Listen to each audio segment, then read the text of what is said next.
عليكم ورحمة الله.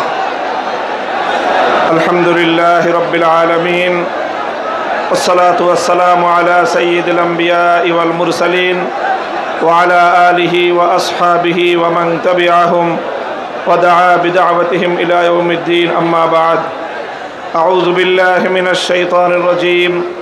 بسم الله الرحمن الرحيم. ويا أهل الكتاب تعالوا إلى كلمة سواء بيننا وبينكم ألا نعبد إلا الله ولا نشرك به شيئا ولا يتخذ بعضنا بعضا أربابا من دون الله. صدق الله العظيم. ইসলামী আন্দোলন বাংলাদেশের উদ্যোগে আয়োজিত চরমনাই দরবারে অনুষ্ঠিত আজকের এই ঐতিহাসিক ওলামা মাশায়েখ সম্মেলনে উপস্থিত ইসলামী আন্দোলন বাংলাদেশের মোহতারাম আমির পীর সাহেব চরমনাই সৈয়দ রেজাউল করিম হাফিজাহুল্লাহ, অন্যান্য শীর্ষ ওলামায়ে কেরাম এবং সমবেত ওলামা মাশায়েখ, আমার প্রাণপ্রিয় ধর্মপ্রাণ মুসলমান ভাই ও বন্ধুগণ,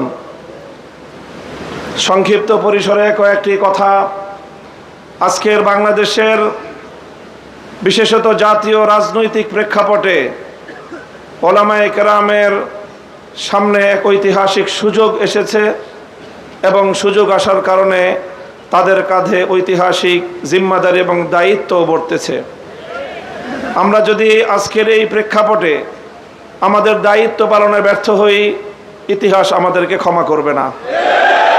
এই জন্য যাদের কাঁধে দায়িত্বের বোঝা, আমরা শুধুমাত্র এক একজন ব্যক্তি নই। যেমন ইতিপূর্বে অনেক ভাই বলেছেন, হযরত শাইখুল হাদিস আল্লামা আজিজুল হক রহমতুল্লাহ আলাইহির দায়িত্বের জোয়াল এখন আমার কাঁধে। হযরত পীর সাহেব মরহুম সৈয়দ ফজলুল করিম রহমতুল্লাহ আলাইহির দায়িত্বের বোঝা আমাদের বর্তমান হযরত পীর সাহেবের উপর। মুফতি ফজলুল হক আমিনী রহমতুল্লাহ আলাইহি সহ আকাবিরদের দায়িত্বের বোঝা আমাদের ভাই মাওলানা মুফতি সাখাওয়াত হোসেন রাজির কাঁধে। এমনিভাবে আমরা বর্তমান প্রজন্ম আমাদের পূর্বসূরীদের রেখে যাওয়া একটি সুন্দর প্ল্যাটফর্মের উপর আজকে আমরা দাঁড়িয়ে আল্লাহর দ্বীনের কাজ করার সুযোগ পেয়েছি। কাজে এই জায়গা থেকে আজকের এই জাতিকে যদি আমরা নেতৃত্ব দিতে, যথাযথ দিক নির্দেশনা দিতে যদি আমরা ব্যর্থ হই, তাহলে আমাদেরকে অনেক বড় মাসুল গুনতে হবে, দুনিয়াতেও এবং আখিরাতেও। আমি আজকের যে জাতীয় চাহিদা, বিশেষ করে সারা বাংলাদেশের সকল ধর্মপ্রাণ শুধু নয়, যারা ধর্মকে ভালোবাসে অন্তত তারাও, ইসলাম প্রেমী সকল মানুষের অভিন্ন চাহিদা হলো ইসলামী নেতৃত্ব তারা ঐক্যবদ্ধভাবে জাতির সামনে অগ্রসর হোক, জাতির সামনে উপস্থিত হোক।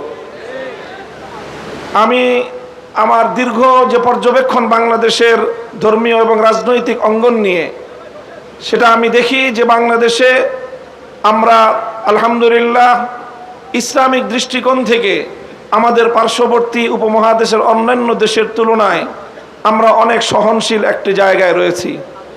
আমাদের বাংলাদেশে ইসলামপন্থীদের মধ্যে পারস্পরিক ঈমান এবং কুফরির কোনো ইখতিলাফ নেই, মতবিরোধ নেই, যেটা আমাদের পার্শ্ববর্তী দেশগুলোতে রয়েছে। সেখানে শিয়া সুন্নির মতো জটিল বিরোধ রয়েছে। এরপরও সেই সকল দেশগুলোতে আমাদের ওলামায়ে দেওবন্দ তারা নেতৃত্ব দিয়ে সেই শিয়া সুন্নি সহ অন্যান্য বাতিল পন্থীদেরকেও বৃহত্তর ঐক্যের মধ্যে তারা তাদেরকে সামিল করে জাতির সামনে ঐক্যবদ্ধভাবে নিজেরা উপস্থিত হয়েছেন। তা আমি মনে করি বাংলাদেশে এখন ইসলামিক অঙ্গনে 4টি পক্ষ রয়েছে, যাদের মধ্যে আমাদের মধ্যে বিভিন্ন শাখাগত, ফিকহি মাসআলাগত এবং বিভিন্ন আকীদার খুঁটিনাটি বিষয়ে, ঈমান এবং তাওহীদ এবং রিসালাত আখিরাত ছাড়া আকীদাগত অন্যান্য কিছু বিষয়েও আমাদের মধ্যে মতপার্থক্য রয়েছে। তবে আমরা সকলে একটি কথায় একমত, সেটি হলো আল্লাহর জমিনে আমরা ইসলামী হুকুমত কায়েম করতে চাই। এই এক কথার ভিত্তিতে এটাই হোক আমাদের আগামী দিনের রাজনৈতিক ঐক্যের বুনিয়াদ। যারা যারা আল্লাহর জমিনে কোরআনী শাসন কায়েম করতে চায়, তারা আমরা আগামী দিনে একটি ব্যালট বাক্স নিয়ে জাতির সামনে আমরা এক মঞ্চে হাজির হব। আমি মনে করি বাংলাদেশে অনেকগুলো ইসলামিক মহল থাকলেও বাংলাদেশে ধর্মীয় এবং ইসলামী সেক্টরের কিয়াদত ওলামায়ে দেওবন্দের হাতে।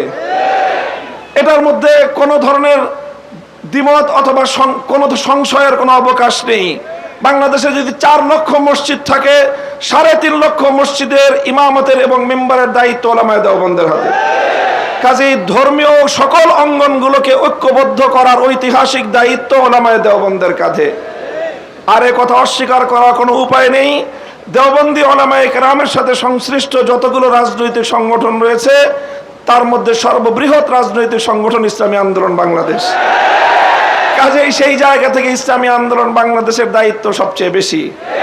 আলহামদুলিল্লাহ, আমি সাক্ষী দিচ্ছি লাখো জনতার এই মজমায় আমরা হযরত পীর সাহেব চরমনায় সৈয়দ রেজাউল করিম সাহেব হাফিজাহুল্লাহর মধ্যে সেই উদারতা এবং সেই আন্তরিকতা আমি প্রত্যক্ষ করেছি, আমি সাক্ষী দিচ্ছি। এই জন্য আমরা আশাবাদী আগামী দিনে ইনশাআল্লাহ আমাদের ঐক্য প্রতিষ্ঠিত হবে। এই জন্য আমাদের যেই কথা আমরা একমত, সেটা হলো আগে আমাদের উলামায়ে দেওবন্দের নেতৃত্বে যেই সকল রাজনৈতিক সংগঠনগুলো পরিচালিত হচ্ছে, আমরা আমাদের মধ্যে আমাদের ঐক্যকে আরো সংহত এবং মজবুত করব। ইতিমধ্যে আমির হেফাজত আল্লামা শাহ মুহিবুল্লাহ বাবুনগরী হাফিজাহুল্লাহর পক্ষ থেকেও আমাদেরকে সকল সংগঠনকে এই দাওয়াত দেওয়া হয়েছে। কাজে ইনশাআল্লাহ আমরা আশা করছি যে অদূর ভবিষ্যতে অনতিবিলম্বে আমাদের ঘরানার সবগুলো রাজনৈতিক সংগঠন আমরা সীসাডালা প্রাচীরের মতো ঐক্যবদ্ধ হব। এরপরে বাংলাদেশে অপর 3টি ইসলামী ধারাকেও রাজনীতির ক্ষেত্রে আল্লাহর জমিনে ইসলামী হুকুমত কায়েম করার জন্য তাদেরকেও আমরা তাদের কাছে দাওয়াত নিয়ে যাব ইনশাআল্লাহ। সেটা হলো, একদিকে বাংলাদেশে আরেকটি অঙ্গন রয়েছে আহলে হাদিস সম্প্রদায় হিসাবে বিশাল একটা সম্প্রদায় বাংলাদেশে রয়েছে। আমার যতদূর জানা, তারাও এই বিষয়ে বর্তমানে অতীতের যে কোনো সময়ের তুলনায় উদার দৃষ্টিভঙ্গি লালন করছেন। ডক্টর আসাদুল্লাহ গালিব এবং মৌলানা আব্দুর রাজ্জাক বিন ইউসুফের নেতৃত্বে আহলে হাদিস ভাইয়েরা তারা রাজনৈতিক অঙ্গনে উলামায়ে উম্মতের সাথে উলামায়ে দেওবন্দের সাথে ঐক্য করার জন্য তারা প্রস্তুত রয়েছেন। আমাদের আরেকটি অঙ্গন রয়েছে যাদেরকে আমরা সুন্নি বলে জেনে থাকি, সেই সুন্নি ভাইয়েরাও আমি আশা করি এবং আমার কাছে যতটুকু ধারণা, তারাও ঐক্যের জন্য প্রস্তুত রয়েছেন। তৃতীয় যে আরেকটি গ্রুপ রয়েছে জামায়াতে ইসলামী বাংলাদেশ, যারা দীর্ঘদিন ধরে রাজনৈতিক অঙ্গনে আল্লাহর জমিনে আল্লাহর আইন বাস্তবায়ন করার স্লোগান নিয়ে যারা কাজ করছেন, তাদেরকেও আমরা উদাত্ত আহ্বান জানাবো এবং তাদের কাছে আমরা দাওয়াত নিয়ে যাব। এইভাবে উলামায়ে দেওবন্দ যদি ঐক্যবদ্ধ হয়ে আহলে হাদিস, সুন্নি, জামায়াতে ইসলামী সহ ঐক্যবদ্ধ হতে পারে, বাংলাদেশে উম্মতের উলামায়ে কেরামের কাছে জিজ্ঞাসা করা ছাড়া কোন রাজনৈতিক সিদ্ধান্ত গ্রহণ করা যাবে না।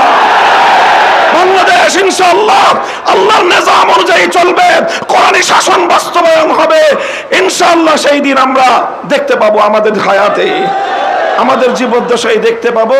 আমি আশা করি আগামী নির্বাচন হবে আমাদের জন্য সেই ধরনের বৃহত্তর একটি ঐক্য জাতিকে উপহার দেওয়ার মোক্ষম সময়। আমি আপনাদের সকলের কাছে দোয়া চাই যে এভাবে যেন আমরা আমাদের ভূমিকাগুলো পালন করে যেতে পারি। বাংলাদেশ খেলাফত মজলিসের পক্ষ থেকে আমি আজকের এই ভর মজলিসে এই ধরনের কার্যক্রম পরিচালনায় আমাদের শতভাগ উদারতার এবং আন্তরিকতাপূর্ণ ভূমিকা পালন করার প্রতিশ্রুতি দিয়ে যাচ্ছি ইনশাআল্লাহ। নাসরুম মিনাল্লাহি ওয়া ফাতহুন করিম। আসসালামু আলাইকুম ওয়া রাহমাতুল্লাহ।